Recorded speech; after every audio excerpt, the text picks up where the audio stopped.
Hello, I'm Rose Fisher-Merkowitz, an Extension Educator with The Ohio State University Extension. Today we're going to talk about homecoming meals. Homecoming, you're probably saying, what is really homecoming? Homecoming is when friends and family come home for holidays or birthday celebrations, or anytime you have a group of people, a large group of people in your home and you need to prepare the food. We're going to prepare two different dishes. One is a nutritious snack and the other is a porcupine meatball recipe. Before you do any cooking at all, you should always wash your hands, and I've already completed that for our demonstration today. Our recipe for the first one, our nutritious snack, is we're going to be using 2 cups of a honey clustered cereal. There's many brands out there that you can choose from. Just make sure it's a high fiber cereal and has lots of crunch. The second item is 1/4 cup of the almonds, and they need to be the slivered almonds. Then we have 1/2 cup of pumpkin seeds, and you can either have them in the recipe either shelled or not shelled. The shelled, if you have them in the shelled, it gives you a lot more fiber. We have 1/4 cup of raisins, 1/4 cup of dried cranberries, and 2 tablespoons of the mini chocolate chips. So let's get started. And this is very quick. We're going to add our 2 cups of cereal, and you just add that to our bowl. 1/4 cup of the sliced almonds, 1/2 cup of the pumpkin seeds. They really give it a lot of crunch. And then 1/4 cup of raisins, and 1/4 cup of the dried cranberries. And then your 2 tablespoons of chocolate chips. That gives you the little bit of sweet that you need. Then you're going to put it in a dish that you can put a lid on, or you can take a spoon to it and stir it up if you'd like. But it's kind of fun, especially if you have children in the household, to have it in a bowl that you can actually snap a lid on, and you can just shake it up. And you just shake it to mix it. And it just comes out really well. You don't have to shake it a whole lot. And then you pull your lid off, and you have your nutritious snack for your family and your friends when they come home for all celebrations. You can also put these in little baggies. This makes it very nice, little snack baggies, so that you keep the germs out of the bowl. You know how people sometimes keep wanting to stick their hands into the bowl and get their snack out? That's very germy-like. So put them in little snack bags. 1/2 cup is 167 calories. And so then just put these on the table and people can pick these up and eat right out of their baggie. So that is our nutritious snack recipe. I sure hope that you enjoy it.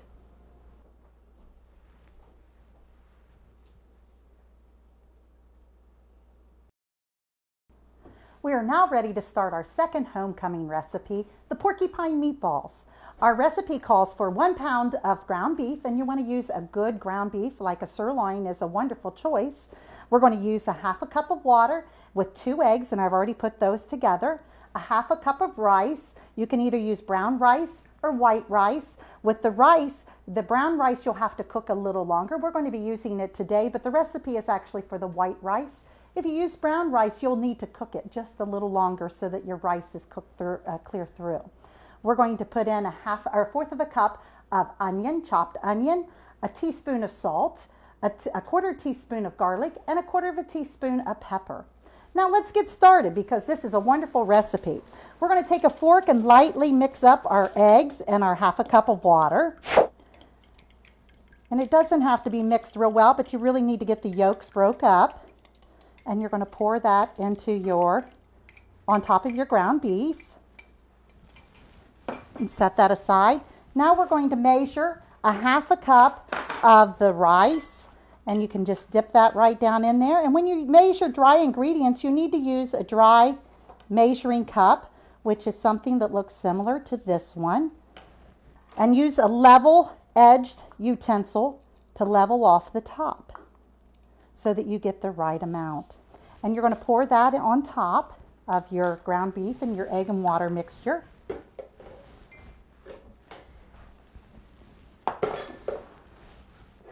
And then it calls for 1/4 cup of chopped onion. I'm going to show you how to chop this onion up. And we're not going to chop it all the way, but if you cut your onion in half, that is very helpful. And this kind of makes slices down your onion,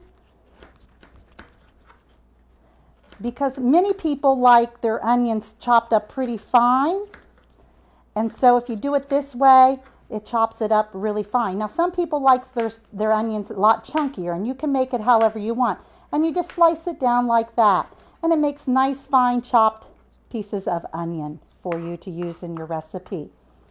So we're going to add our 1/4 cup of onion, our teaspoon of salt. And if you're on a restricted kind of a diet that you shouldn't have so much salt, you can actually put less salt in. A 1/4 teaspoon of garlic powder and a 1/4 teaspoon of pepper. This is a real tasty recipe, that's for sure. Now we're going to mix this up.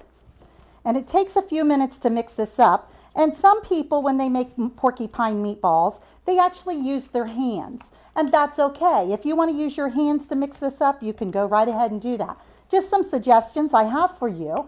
And that would be, first of all, be sure your hands are washed. That's very important. You need to remove all rings.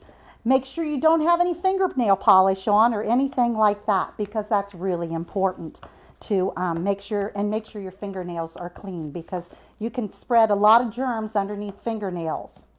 So you mix this really well. A couple little pieces of information I want to tell you about. When you have homecoming events, it's important to keep cold food cold and hot foods hot. Now, hot foods need to be kept at 140 degrees or higher, and cold foods need to be kept at 40 degrees or lower.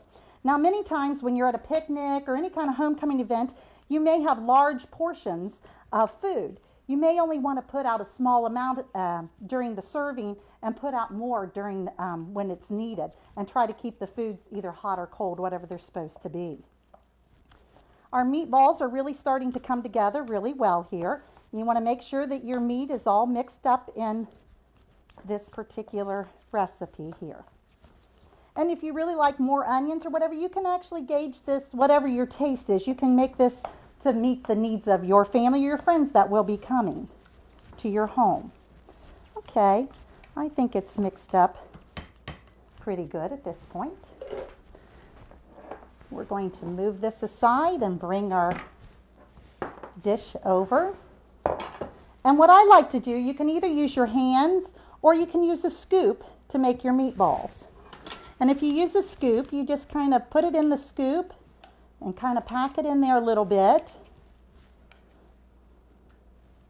And then you put it in your pan. So a nice meatball, and you might need to shape it a little bit. And this recipe will make 9 nice meatballs. And this scoop is it makes 1.5 inch meatballs, and that's your serving size.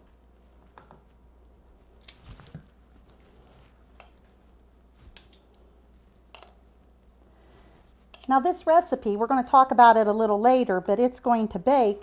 And I want to talk a little bit about if you're going to warm up leftovers. And if you're warming up leftovers, because many times when you have large groups, you're going to have leftover food. And so if you have leftover food, be sure you store it properly in the refrigerator. But when you warm it back up, you need to make sure that it's warmed back up to at least 165 internal temperature. And that's why it's really important to have a meat thermometer in your home. And I'll show you that a little later. When you're thinking about planning meals for your homecoming events, your holidays, whatever that you're having friends and family come over, you need to think about a few things. Think about the texture of your food. Think about the colors that you're serving up with your menu. Think about the nutritional value, all those kinds of things when you're planning this meal. Because nobody likes to eat a meal that's pretty bland or it's all the same texture. So you could have the snack that we had made earlier along with these meatballs, and that would be great because you have a crunchy texture. And when meatballs come out, they're not quite as, they're kind of nice and soft inside. And we have one more meatball we're going to make up here. As you can see, it comes out to 9 nice meatballs.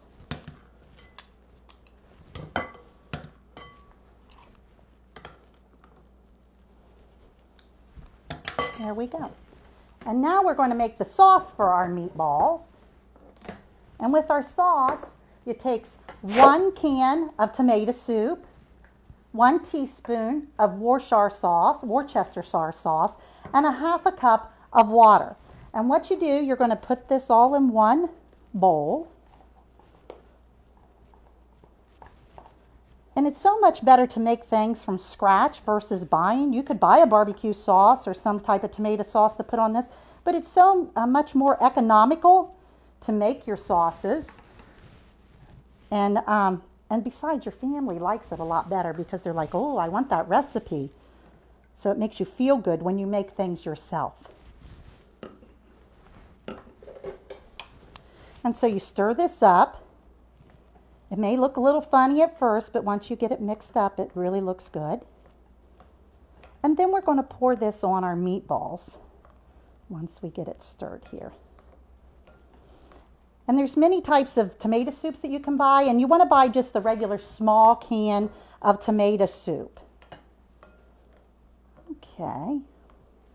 This recipe, the meatballs seem to be a little more moist than a lot of recipes that you might make, but when they come out, they're really tasty. You're going to pour this tomato sauce right on top of your meatballs. They're looking yummy already. And then we're going to take our foil. I want to talk a little bit about the foil. Foil has two different sides. It has an unshiny side and a shiny side. When you're baking, you're going to want the unshiny side up because the shiny side actually reflects all the heat. Now our porcupine meatballs are ready to put in the oven. As I said, they will go in the oven for 45 minutes with the foil on, so covered. After that 45 minutes, you still leave the oven at 350 degrees, but you remove the foil and let it bake for another 15 more minutes uncovered. So now we're ready to put our meatballs into the oven.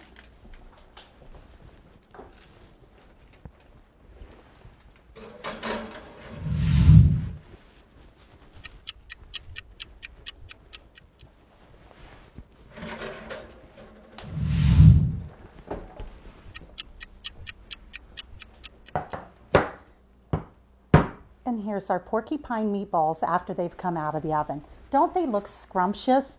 Your family will just love them. As I talked about before, your meatballs need to measure an internal temperature of 165. So what you do is you take your meat thermometer and stick it into your meatball and let the temperature get up to 165. You do not put it all the way down to the bottom because the pan will be warmer than the internal temperature of the meatball. So you put it in the meatball and let it make sure that it's 165. If it is not 165, you want to put it back into the oven and bake it for a little bit longer. Well, these are two wonderful recipes that you can try for your homecoming events when your friends and family come over to your home and want to have a wonderful celebration. You'll feel so proud of yourself because you made the food yourself versus having food brought in or whatever, and it's a lot more economical. I sure do hope you enjoy your next family or friend celebration.